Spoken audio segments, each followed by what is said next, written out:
Namaskaram. Welcome back to Kadavul channel. I'm Chandrasekhar Iyer here. Om Ashiraskam Hakarantam Asheshakara Sansthitam Ajasram Uchcharantam Swam Tamatmanam Upasmahe. Om Atmane Namaha. Om Brahmane Namaha. Om Shri Gurubhyo Namaha. Harihi Om. Today we'll be seeing the fifth Sloka from the Devi Suktam.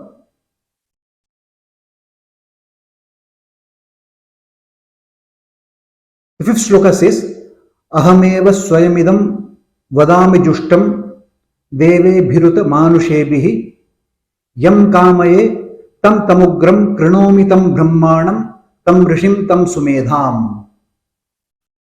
Ahameva Swayamidam Vadami Jushtam Deve Bhiruta Manushebihi Yam Kamaye Tam Tamugram Krinomi Tam Brahmanam Tam Rishim Tam Sumedham. Here the Rishi is saying that the Aham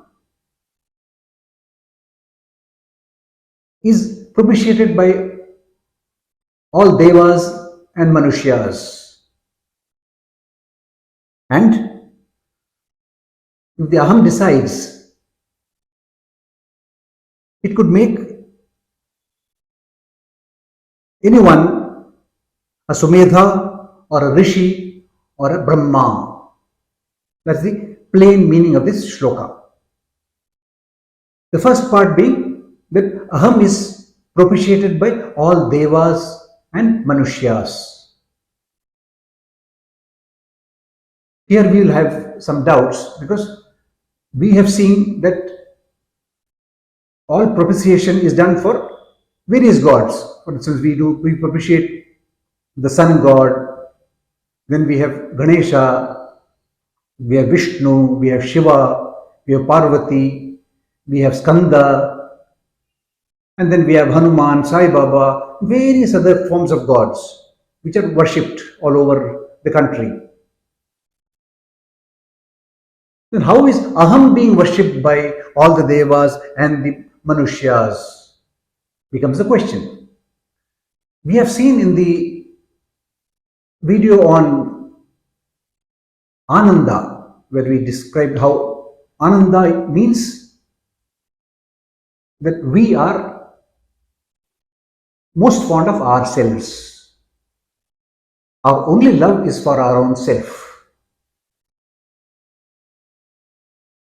Expanding this towards God or towards our worship, we can say that although we appear to be in love with God, with some Ganesha, with Shiva, that Ganesha or Shiva is only seen as our own self. Hence, they're actually in love with our own selves. They are worshipping our own self. That's the plain understanding that Brahmarshi is explaining here. It should be remembered, however, that we have in reality, in real world, two types of worships. One thing could be connected with the type of worship that Brahmarshi is talking about. But the main type of worship is where we have the God more like a manservant, wherein we have a long list of jobs to be accomplished. He has to do all that for us. So that is one area which gives a little bit of confusion whether this God whom we are referring to is really our own self or is it some other person who can complete all these chores for us, who's been doing this for ages, for so many millions of people all around the world. There's nothing to feel shy about it. I was like that. I am like that. Maybe all others also could be like that. But now we have started on this path. So let's see how we can understand this in a better perspective. Brahmarshi says, even these type of people who have the God to attend to your small chores. Oh God, my son is not coming home from school, from school at the right time. Please help him come at the right time. Please bring him quickly. You will do it. There's so many such long lists we have. Brahmarshi says, even there, that God is nothing but your own self. Because you cannot love anybody, you cannot trust anybody other than your own self. That's the way you've been made.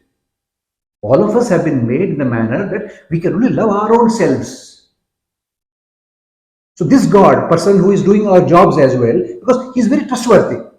You can trust your wife with respect to him, you can trust your daughter, your son, everything, your monies, everything you can share with him. Who can he be other than your own self? He is also your own self. So knowingly or unknowingly, we are always only propitiating our own selves. So Aham is propitiated by everybody. Now people who are Devas refer to people who have known that the Aham is the real God. The Manushyas could refer to people who don't know that the Aham is the real God, but they still continue worshipping him. So indirectly, all the worship goes back to their Aham only. That's what Brahmarshi is trying to explain here. The Rishi Vaak Ambhrani also saying the same thing, that Aham is worshipped by everybody, including Manushyas and Devas. Devas refer to people who have understood that Aham is the only thing. And Manushyas refers to people who may or may not have understood that, or in the process of understanding this particular concept. Okay, we come to the second part of the shloka, which says, Yam kame tam tamugram kranomi tam brahmanam tam rishim tam sumedham. Rishi is saying that Aham is saying that whomsoever I desire, Aham says, whomsoever I desire, I will elevate him in life. Whomsoever the Aham decides, this man I have to elevate him. If the Aham decides, Aham will elevate him and make him what? A Sumedha. Will make him a Rishi. Will make him a Brahma. What do these terms mean? Sumedha, Rishi, Brahma. The word Sumedha refers to a particular understanding that a man develops, that everything is Brahman, everything is Atman, everything is Aham.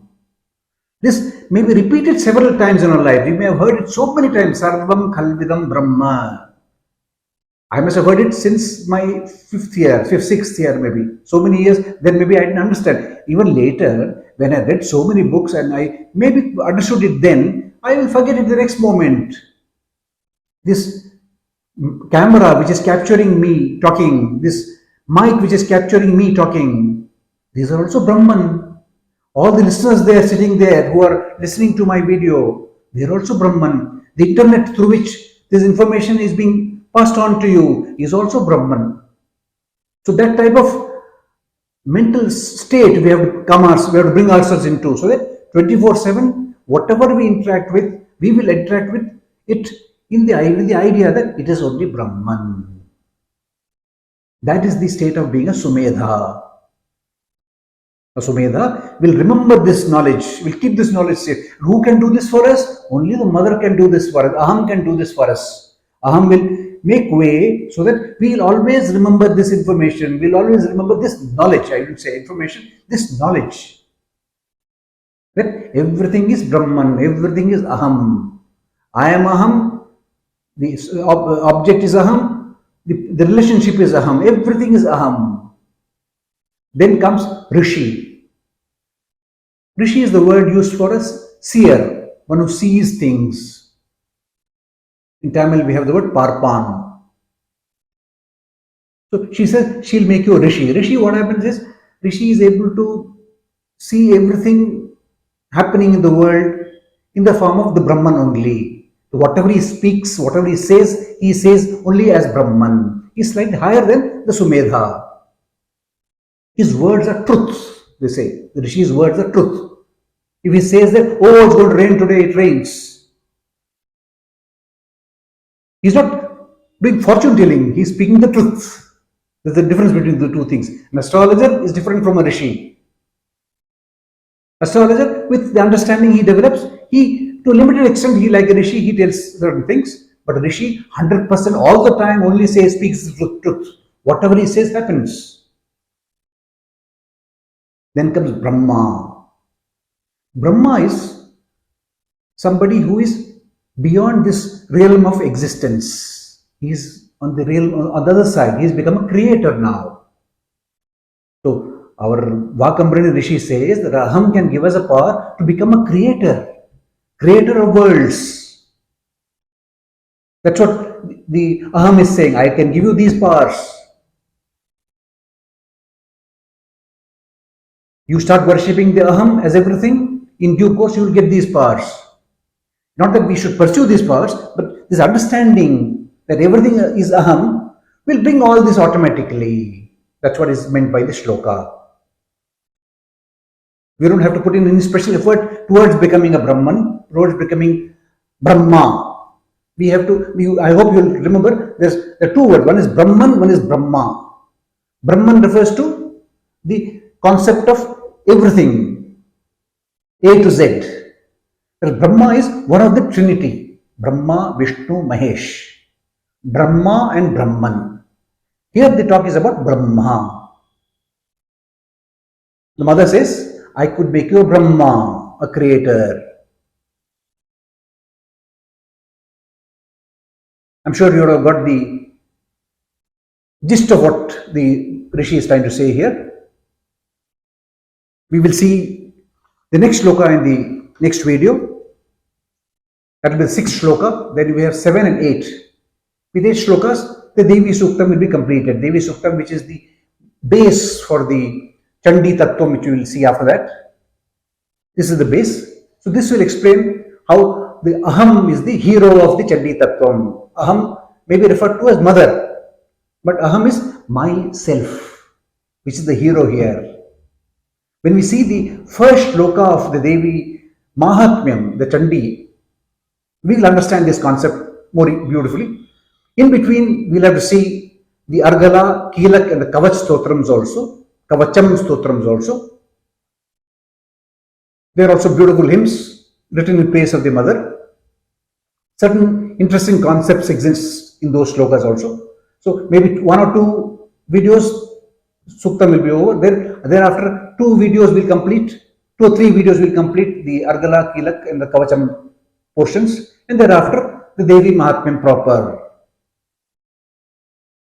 Please feel free to come back to me with respect to any doubts, any clarifications, any further clarifications you need on a video.